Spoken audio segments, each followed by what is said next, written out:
What's up, nerds and nerdettes and wee little nerdlings all? It's your slightly parched buddy Big John and G here for Two Gun Pixie Presents. Well, some comments and AMA if anyone has anything to ask.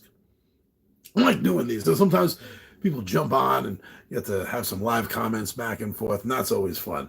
But let's just jump right into some of the most recent comments and work our way back to the beginning of the month. So for Tabletop Takeout Tuesday last week, dropped a video for what I thought about why I liked King of New York. And our old buddy the Shogunstein, please go check out his channel. He said, I don't think King of New York gets all the love that it deserves. Great game that is just enough different from King of Tokyo without it being too much. I totally get it. I totally know what you mean. The added little rule bits that they have in it with the crushing of the buildings, the army, the military forces showing up, the different boroughs that you can be in. It's not just in the bay or in the island, in this case, Manhattan Island, instead of, Japan.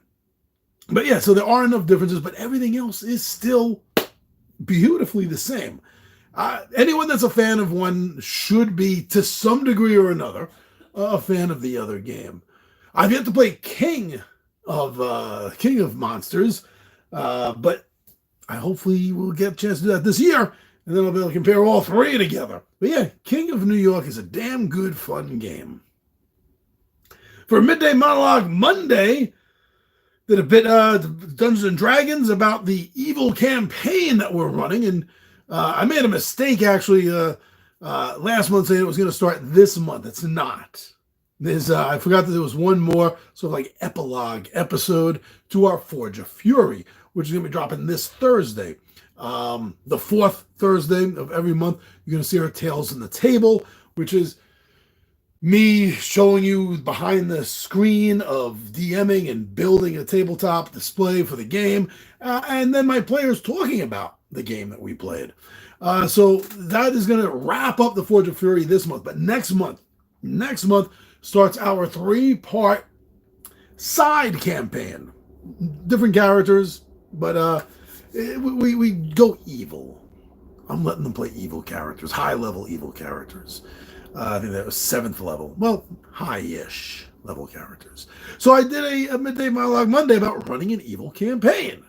I've been doing this forever, and I could probably count on one hand how many times in almost 5 decades that I've let players play evil characters. I mean an entire group, an entire team of evil. So I did a video about it. And Kyle, one of our players there, said in character, in all caps, which is, I think, is very in character for his werewolf goblin paladin of slaughter.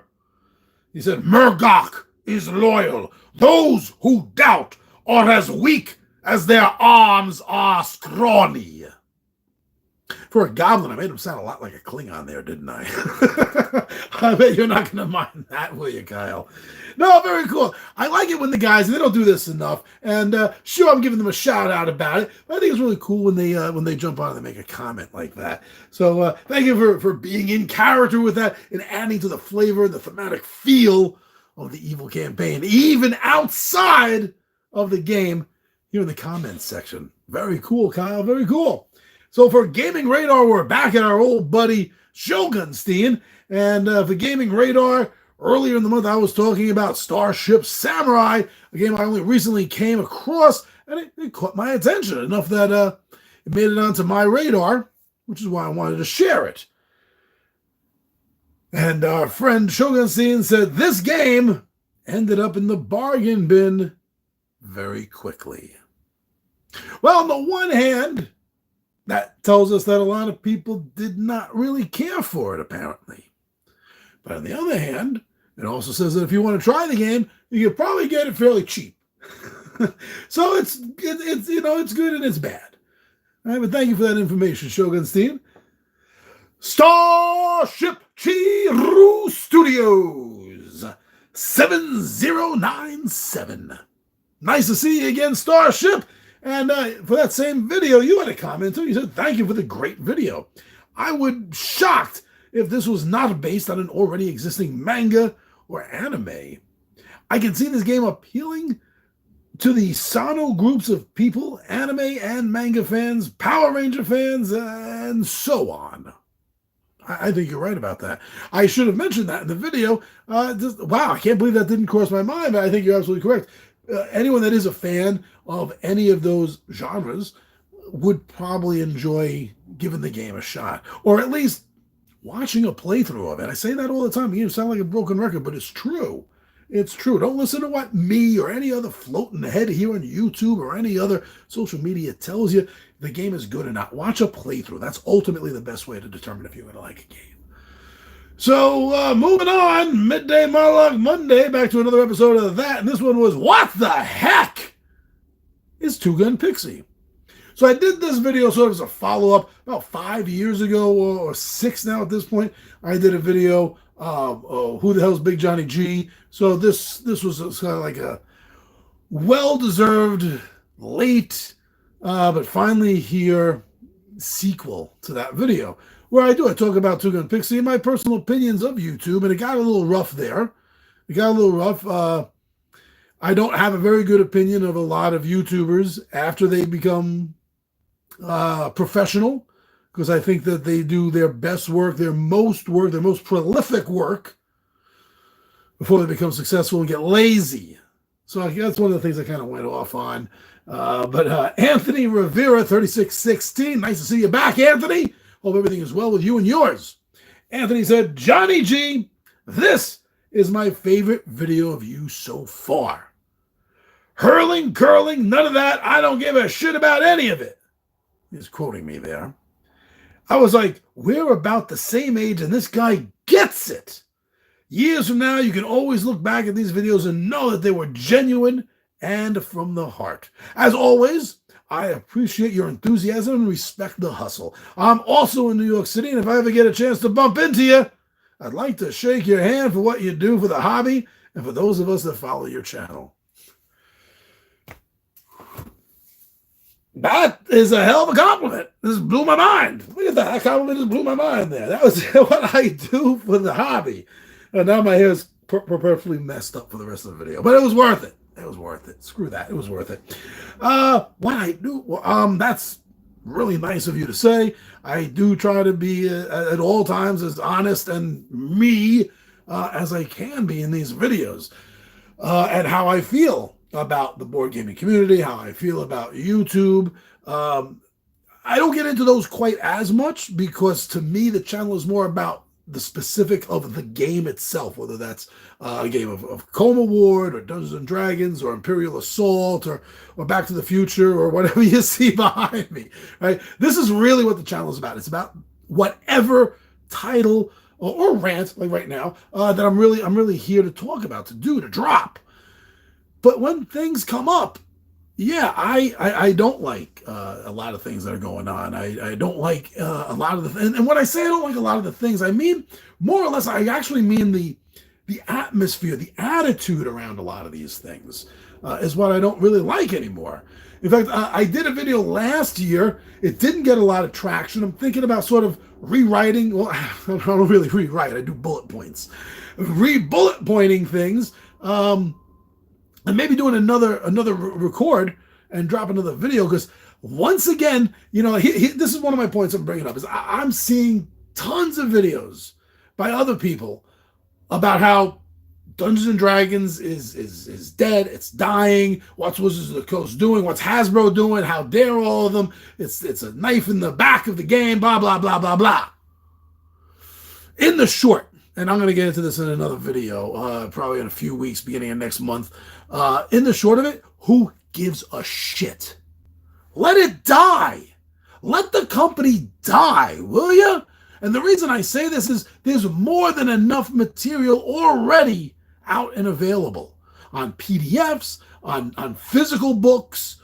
You can run any D&D campaign that you want without another book ever coming out again. If you're a damn good DM, if you're a halfway good DM, you'll be able to create new races, create new classes, prestiges, specialties, all of that. That's part of world building, man.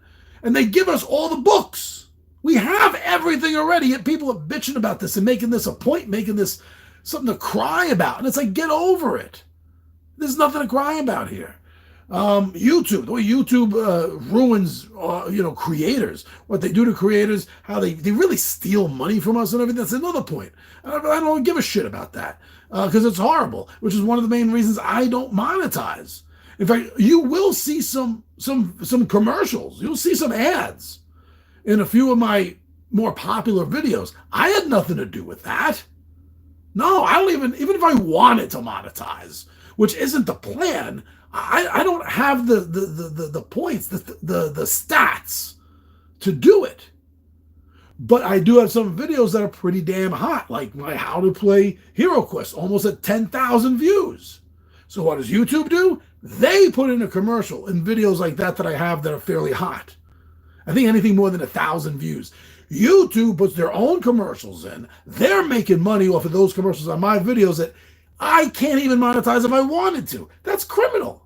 Come on, how's that not criminal? But except for like right now, or if I do a specific video on the subject, I don't talk about that. But obviously I can tell that Anthony likes it. Anthony Revere likes it when I do get a little raw, a little visceral, right? A little down-to-earth, common sense, BS meter going off kind of self. Well, kind of like that too. I do have an idea that I'm hoping is going to materialize March, but I'm hoping February. So I don't watch a lot of YouTube. I don't watch a lot of anything anymore, to tell you the truth. But because my wife, there's a couple of YouTubers that I watch that we watch together. So it's a thing to do together. And one of them, I know many of them do this. I'm saying the one that we watch. She does these "Am I the Asshole" videos, AITA, from TikTok, and I kind of like them because, let's face it, like most people, you can be a little judgy. I can be a little judgy. You can be a little judgy, maybe. I can be a little judgy too sometimes, And these videos bring that out. And I did find there's like a string. I think I got like 6 or 7 collected right now of Am I the Assholes Concerning Dungeons and Dragons. Some of them are a few years old, but who cares? It's not so much the question, I think, that's going to get the video watched. I think it's going to be my reaction to my comments concerning the Am I the Asshole D&D edition. So I'm thinking about doing that. And I'm definitely doing that. Like I said, I already have like 6 or 7 pulled aside that I found. But when I don't necessarily want to do them alone. Not all of them anyway. So I'm trying to talk to some of the 20-sided warriors, see maybe get a special guest in every now and then. So it's not all just me bitching about something. You get another perspective. Most of the 20-sided warriors, most of my other buddies are a lot calmer than I am. So it'll make a good balance. So Anthony, you might be interested in that. Look forward to that next month. Hopefully. Definitely March. I'm hoping next month. Moving on, D&D, Quote the Bard. Have you been checking this out? I've been having a lot of fun with these videos, writing them, editing them. With the D&D Quote the Bard with the incomparable Giacomo, King of Bards and Bard to Kings. So we have one here from Valen D. 2 weeks ago, the Bardic Inspiration, the Master Trapsmith episode or poem. He wrote, quote, "The Pixie Nevermore." I like that. I'm a huge fan of Edgar Allan Poe. Actually, the first poems I swear I ever remember, maybe not hearing, maybe I heard some when I was younger, I don't remember, but definitely learning about. And when you're learning about poetry and stuff in English class, it's been with me ever since. He has been. He's under my skin, you could say. I bet Edgar Allan Poe would like to hear something like that. But so thank you for enjoying that. the reason I started doing specifically the bardic inspiration ones is because of from just a few comments back, Kyle. Kyle's a teacher, and he has an after-school program. I think it's once a week with a D&D club, and he was telling me how some of the kids that play at the table play bards, but they, and this is very common. I'm not calling the kids out on this whatsoever. This is probably one of the most common D&D role-playing, ROLE role-playing problems, the longest standing ones I can ever remember. And that's how to verbalize being a bard, especially when they have things like bardic inspiration and stuff.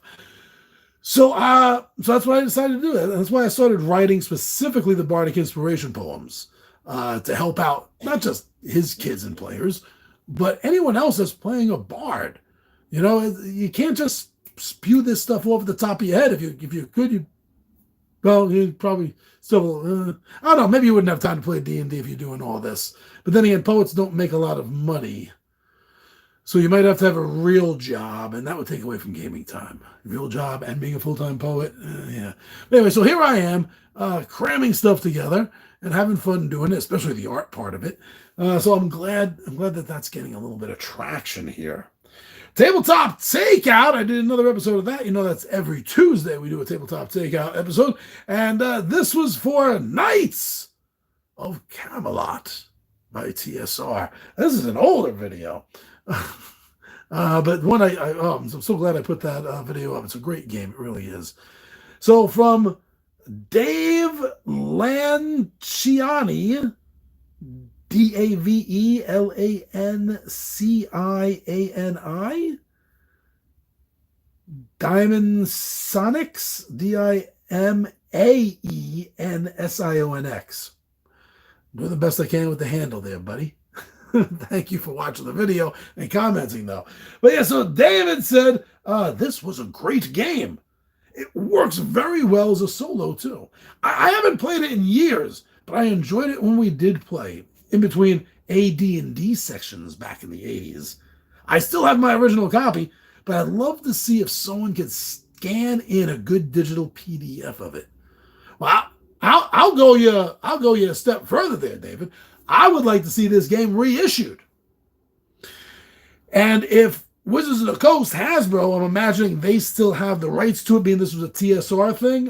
Very few, if anything, got held by the Gygax family when TSR was bought out. So I'm assuming that Knights of Camelot is going to fall under the ownership of Wizards of the Coast or their parent company, Hasbro. But I'm just taking a guess here. But I would like to see them reissue the game, but not as is. Like maybe do the classic as a collector's item, but I'd really like to see it redone. I think with the way board games have evolved since the 80s, I think there's room to evolve this game a little bit. And I'm not just talking about better components, better cards. I mean, the cards are such crap in that game. They were Punch-Out. It was so bad, so horrible. But, that was common back then, so you didn't really think about it. But in lieu of the way things are done today, the production value of that is crap. So we need to ramp that up. We need to fix that, make it look better. But besides that, we need more variations. I think doubling the amount of charts and possibilities in there would be the main way to go. And by doing that, it would make replayability infinite almost. I know it's not going to be, but almost. Or at least feel that way. So yeah, I'll take it a step further and say I think the whole game just needs to be reissued and re-released. It's a fantastically fun game. It is a hysterical game. I mean, I still talk about the 3 damn knights that accosted me that they needed my freaking horse and why am I drawing a blank now? My horse and my joustings. It took all that stuff from me. And then I got into a fight with the king who wanted to joust me. I didn't have anything. Oh my God. Or about the dwarf that stole all my stuff. Oh, there's so many crazy things happen in that game. I love it. Absolutely love it. I'm glad you do too, man. Dig it out. Dig that game out and play it again. You deserve to. You really do. So Friday night filler from a couple of weeks ago. Now my table's a little full.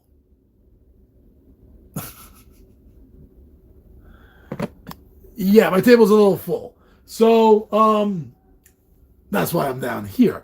But that's also why I've been playing some app games. I've been playing some app games when for the weekends now. So one of them that I played was Steve Jackson's Sorcery. Never played this before. Never played the real Sorcery. I never played the app before. So that was a lot of fun. I did enjoy that.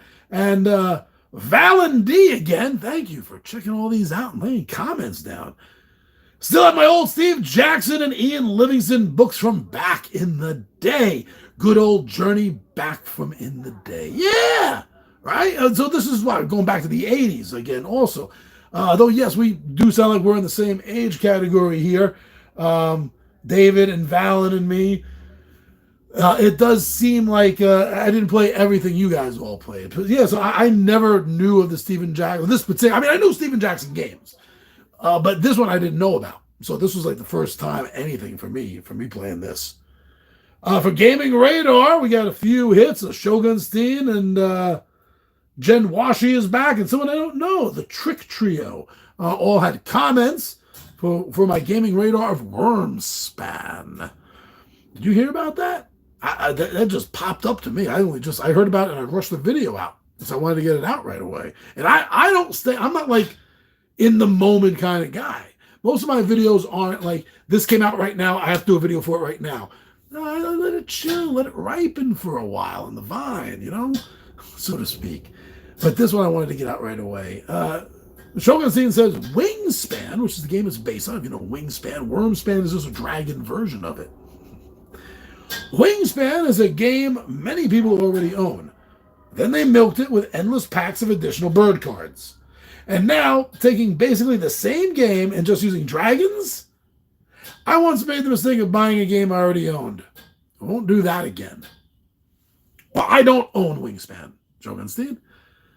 And also, because I haven't played Wingspan either, I don't know if there's enough of a difference. And I think I might have pointed that out in the video. I should have. I don't know if there's enough of a difference in the rules between the two games to warrant needing both of them.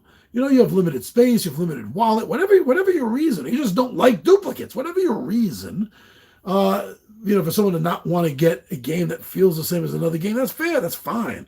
I definitely don't want to be responsible for having someone else's wallet lighten. That's not my job to affect your wallet. You know, I get it. I'm cool with that. And yours is not to affect mine. I want to get this game. Like I said, I don't have the original that it's based on.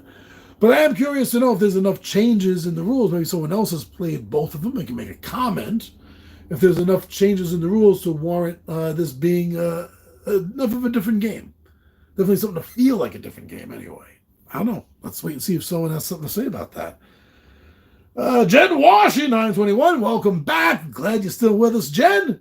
Says, I'm looking forward to playing this one. Love Wingspan myself. But more complex game with such beautiful art, it's worth buying for me. And I agree, it might be a better fit for you. Yes, as I said in the video, I think this is going to be a better fit for me than Wingspan. I'm not a big fan of birds. We don't really get along, me and birds. I get along with dogs, I get along with cats. Oddly enough, I've gotten along well enough with reptiles and lizards my friends have had pets with, but birds, whether a pet bird or a wild bird, we're not copacetic. From flying birds hitting me in the forehead to another one piercing my ear with its beak, pooping on my head, dancing in my hair. I don't get along with birds very well at all. I don't care for them. But dragons, I do. So yes, this game will be a better fit for me. And I think it's very interesting the way the game is put together, the whole... Because, with Wingspan, it's based on reality. It's based on not only reality of the birds, but reality of bird watching, bird watchers, things like that. This, it really has to come out of left field, so to speak, because it has to make up a lot of this stuff. It says dragons, for the most part, as most people understand, are not real. So I think it's cool if they went that extra route and went the fantasy route and just created all this stuff. That's pretty cool. The Trick Trio, have we seen you here before? I'm not sure. If we have, it's been a while to the point where I kind of forgot. But thank you for watching the videos and taking the time to leave a comment there, Trick Trio. Random suggestion, but I would love it if you'd make some more Alexa videos, specifically some about the Dark Citadel. Snuck that in there, didn't you? The first little while, it's pretty boring, but once you get into it, it is amazing. I love the Alexa gaming vids. There's been a couple of comments lately. It seems that the videos I did about 3 years ago, when COVID started and me and the gang had to separate and go our, solitary ways for a while, I was trying to experiment with other solo gaming options, and I discovered that Alexa has some games built in. Well, not built in, but you know what I mean. There's some app games you can get for Alexa, and the Dark Citadel was one of them. And I did a few playthroughs of it. I kind of eventually got a little frustrated with the game, but it was fun. I had fun more or less while I was playing it at the time. But I think the main thing now is that last word I just said. I think time is the biggest problem, because the Dark Citadel is like a role-playing game. It's a text-based role-playing game is what it is, and I don't have the time to delve into another role-playing game. And also, while playing it a little bit, and definitely after playing it with hindsight, I come to realize that I don't want to do all the work. One of the things I was having a problem with was the mapping in the game, getting lost and stuff, and trying to find my way back to places that I needed to go to. And you got to keep a lot of notes. And I just didn't want that. I didn't want to deal with it. So that's another reason why I stopped playing the Dark Citadel. But if those things don't bother you, then keep playing it. But I'm sorry, it's probably not going to be on the channel again. You're probably not going to see any more text-based, speech-based. I mean, I know it's not text, it's Alexa speaking to you, but it's just a speech version of a text game, is what it is. You're not going to see that here anymore. I want something more to show off, is part of the reason. And you can't really show anything off except me talking to Alexa. I don't know. I don't really feel that. But also, yeah, the mapping and the note-taking, and I don't want to bother with that. It's one reason why I'm not a player in D&D. I'm a DM. I got my one notebook. I just got to keep track of a couple of weird things that the players will throw at me. But everything else I can handle, and I'm really good at ad-libbing when I have to. But playing as an RPG player in a verbalized text-based game, I'm not feeling it. I'm not feeling it. But if you don't mind it, go check out the Dark Citadel on Alexa. You're going to have a lot of fun with the game. It's just, this is not for me. Not right now. I'm glad you like the videos. So Gaming Radar for Cryptid Urban Legends. Our buddy Shogun seen dropping 2 comments. Why? Because he can and he wants to. Dropping 2 comments for Urban Legends Cryptid. He says, we need a reboot of In Search Of. Well, we did have a reboot of it a few years back, a couple years before COVID, right? Funny how just mention everything by COVID. When COVID was and before or after, it gives people an idea of the date, the time. But yeah, Quentin Zaccarino, Zach Quintantino, whatever his damn name is, the guy plays the new Spock, the guy from Heroes, that was the cannibal villain eating the other heroes and getting their powers. That guy. He redid it. Yeah, just like he stepped into Leonard Nimoy's role in Star Trek, he stepped into Leonard Nimoy's role in Search Of. It sucked. I didn't care for it. I didn't care for the production of it. I didn't care how they edited it. I didn't care for him in the show. He does not have the gravitas that, I believe anyway, that Leonard Nimoy has. And he's being treated as if he is Leonard Nimoy. He has all the clout of Leonard Nimoy and everything. He's so good he can step into any role that Leonard Nimoy did. I don't know. It doesn't seem like a brag to me. It doesn't seem like a flex. But anyway, I did not care for the new In Search Of. And I don't know if there's room for it now. I mean, I love that show. I love shows like that. But I don't know if there's room for it anymore. Things like In Search Of, Connections, Oh God, Sci-Fi Channel had so many shows that they produced in the 80s and early 90s, all about paranormal stuff. But I think now with the massive amount of YouTube channels, professional and amateur alike, that cover these topics, and especially the professional channels that are literally on top. They like I watch a lot of the UFO channels. Uh, like the Lido Files, Vetted, Redacted, Vetted, those channels, Cosmic Road. Like the guy from Cosmic Road, the guy has like 4 videos out a day. Because as soon as something drops in the UFO community news, he makes a video and he's telling us about it. So because of things like this, I'm not feeling that a show like In Search of is. Oh, I know it's not going to catch my attention anymore. Because why am I going to watch a show that was filmed 6 months ago, maybe written a month or 2 before that, talking about shit that happened years ago, when I could be watching one of these shows that update daily? That's telling me shit like, okay, today Congress spoke about this. Today this dropped in Congress. Today this whistleblower spoke. That is the point we're at right now. So that's why I really don't think that you're going to sell television shows on the paranormal, on I know someone out there is saying, oh, John, but like one of the hottest shows on TV is Skinwalker Ranch. Yeah, I know. I watch it. I don't know what to think of it. I don't. But if it was done like an ongoing regular YouTube channel, right, then there'd be so much better information. There'd be so much more information. It would be constant. The television versions of these aren't working anymore, because the whole format of information and getting and giving that information has become so immediately quick, thanks to things like YouTube and TikTok, and X, Twitter. I hate calling it X. Don't you I hate calling it X? Everyone does. Because these are so fast turnover of information. I'm not going to deal with a television show that was filmed 6-8 months ago with BS information as compared to us being talked to right now at this moment. Also, he said, I would like to see the Shogun Steve Still talking about cryptic urban legends. He says, I would like to see a game that deals with the National Park Missing 411 stuff.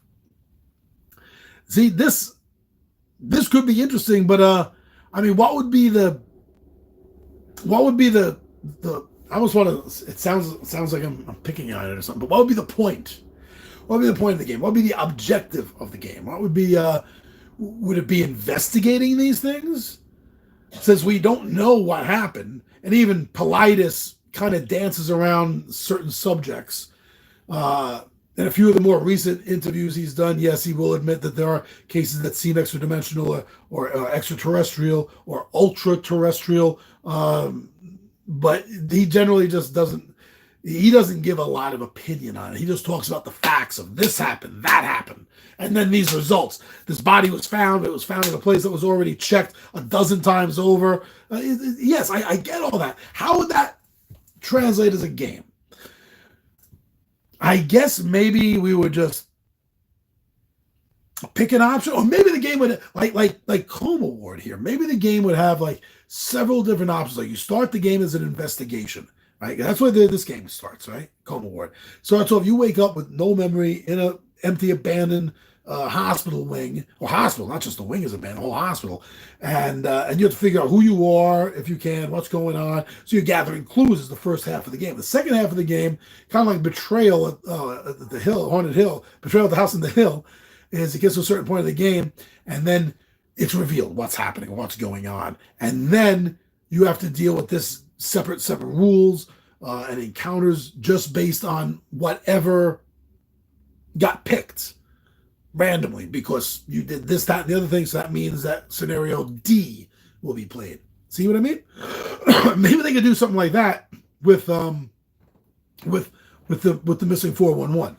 So you do a lot of investigation, and then at a certain point halfway in the game, you gain enough clues where, bam, you figure out what's happening, and that will direct you, like Coma Ward or Betrayal in the House on the Hill, it would direct you to which scenario that you're then going to play. It would also open the game up for a lot of expansions on extra scenarios too. So yeah, you know what? Now that you mention it and I'm thinking about it, that'd be fun. I'd play that game too. A little bit of Coma Ward, a little bit of Betrayal on the Hill, a little bit of Horrified, right? Yeah, it can mix up to be a nice game. Good thinking. Good thinking. Gaming Radar for Scooby-Doo the board game. We got our friends over there at Starship Chiru Studios 7097. Laying another comment. Always sharing some lovely words with us. Thank you so much. Oh, so kind watching and commenting there, Shiru. Said, I wish that they had... Let's start that one over. Said, I wish that they had more monster figures, especially the Space Ghost. Well, they do. They do. But that's the Kickstarter deluxe version.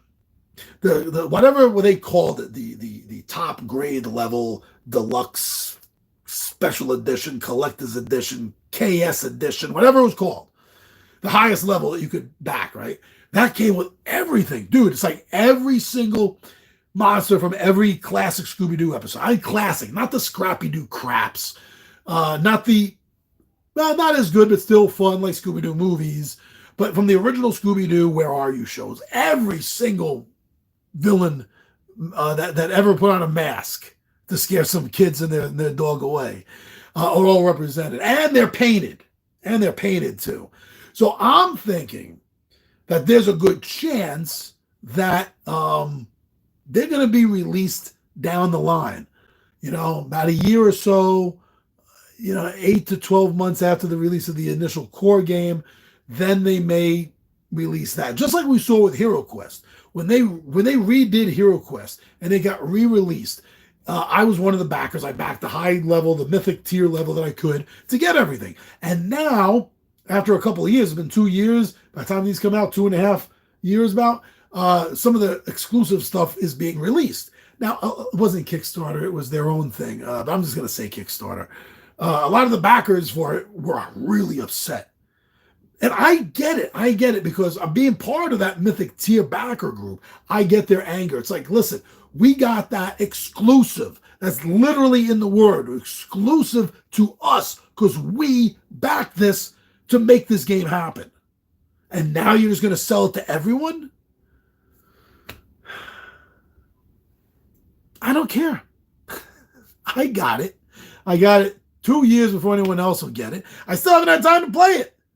Still haven't had time to play any of the mythic tier stuff. Well, once with some of the characters, we did an off little game with the 20-sided warriors. But as far as the campaign game goes, I haven't even got it up to any of the mythic tier stuff yet. Jeez. I don't care that it's finally been released. I don't. But yeah, I think that's what's going to happen with the Scooby-Doo board game. I really hope so. I really hope Cool Mini or Not does that common. That'd be really cool. A year or two down the road, release. Now, they don't have to release, maybe it's easy for me to say because I'm not a painter, but maybe don't release the painted versions. Leave that as just a Kickstarter exclusive or whatever. Yeah, I think they did a Kickstarter for this. Just leave that for that. Leave that for that. But release it to everyone else, the non-painted version. This is one of the games that's on my game. I have a lot of games on my gaming radar, as you guys see, but this is one of them that I'm really, really hoping to get. And because of that, if I do get this game, it's going to become part of my completionist set of games. So if anything else like these other bits drop for it in either the year or two, I'm going to go get it. Also, I will go, if I get this, I will go get the Dastardly and Muttley expansion for their Smash game, I think it's called. But it's also compatible. They are compatible to use as villains for the Scooby-Doo game. That's a nice touch because other than Laugh Olympics with the Scooby-Doobies, the Yogi Yahooies, and the Really Rottens, no, wait a second. That wasn't Dick Dastardly and Muttley.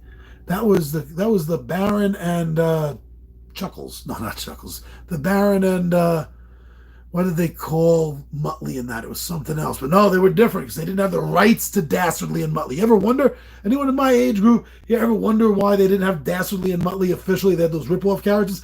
Because they never owned, Hanna-Barbera never actually owned the rights to Dastardly and Muttley. They were owned by someone else. which is when Muttley had his own TV show. It wasn't even Muttley. Remember, he was like a detective with the overcoat, and he still had the smokers laugh. And it was like the same thing, but a different name. That's why. So yeah, Scooby is never. No, I think there was a Yogi Bear movie. Wasn't there a Yogi Bear movie with all of them in a flying ark, and he was the bad guy? But this may be okay. So maybe not. It is, but it may be the first time that Scooby Doo is, even though it's a game, has had any sort of transactions with Dastardly and Muttley. And like I said in that video, and I still hold true. God damn it! Come out with a Josie and the Pussycat game. Come on, come on. Come out with the damn Josie and the Pussycat game, not the Space Cats. No. The first season, the one where they're running around the world, the one where they got it wasn't in their show, it was in a Scooby-Doo movie episode, where they got to cross over and you got to see Josie and the Pussycats and you got to see Scooby-Doo together. So come on, get a game out using the same Scooby-Doo board game rules, make it for Josie and the Pussycats, and do a crossover. Damn it. Everyone in my age category wants to see that. Friday night fillers, Marvel Mayhem, 2 players, 2 games, clean sweep 38. I think we are all caught up. We are all caught up here. We've already went through this. Clean Sweep goes through all the mistakes that we made.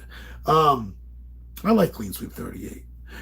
When he gives us corrections, he doesn't just, he never comes off like he's teaching us a lesson, like he's better than us, like he's talking down to us. I like that he is very matter of fact. He's just like, boom, this is what the problem was. Here's the timestamp. Check it out.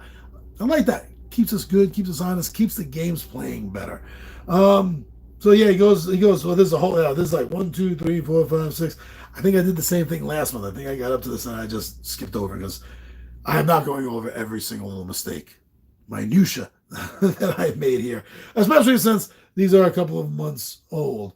I think that was it. Anything else maybe on the that I responded to already? Maybe that I missed. For What's in the Pixies box, a Floyd Lou production, which by the way is for the game Micro Medusa. Nice, quick solo or 2-player game that I found on Amazon. It was under $10. I think it was like $8.95 or something. I think it was definitely worth it, in my opinion. He said, nice, creepy background music. Thank you for thinking so, Chiru Studios, a Starship. I have a lot of trouble with the music. I have a lot of trouble. I do everything here on YouTube, my filming. I do through my camera, on my Droid phone. I do all my editing on my Droid with Power Director. And that includes all the music that you see.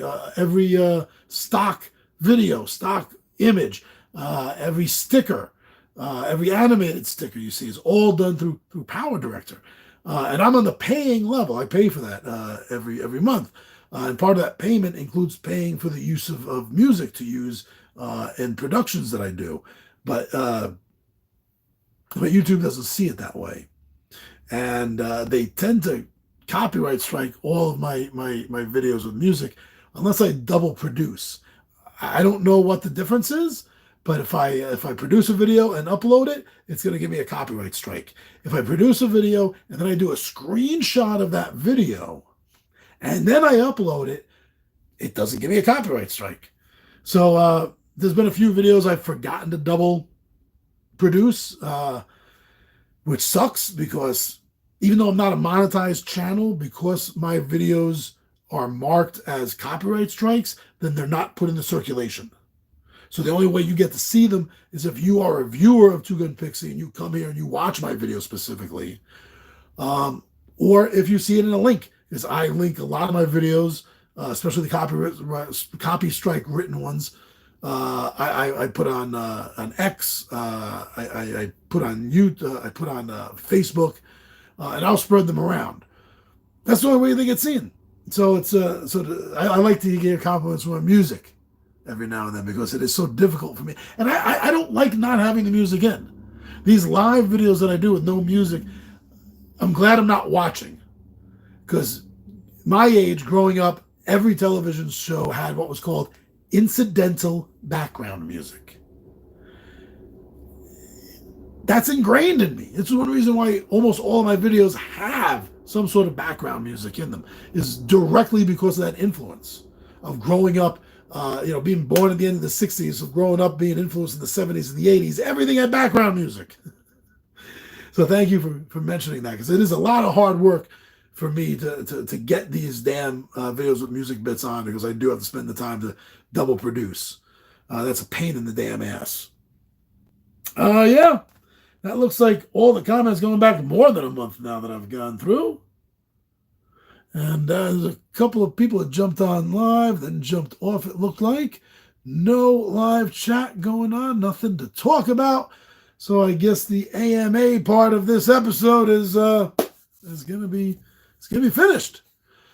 So check out on Thursday. On Thursday, if you're still watching this video, wow, it's 46 minutes in. If you're still watching this video, cheers and congratulations. But yeah, this Thursday, you're going to get to see us talk about, well, we're not up to this yet. This is, you're going to see this in like April.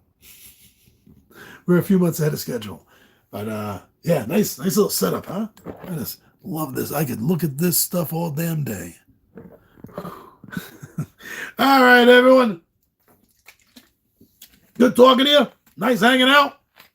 And I hope you have a good day and a better tomorrow. I'm your buddy Big John Ed G for Two Gun Pixie presents Legendary Gaming and I.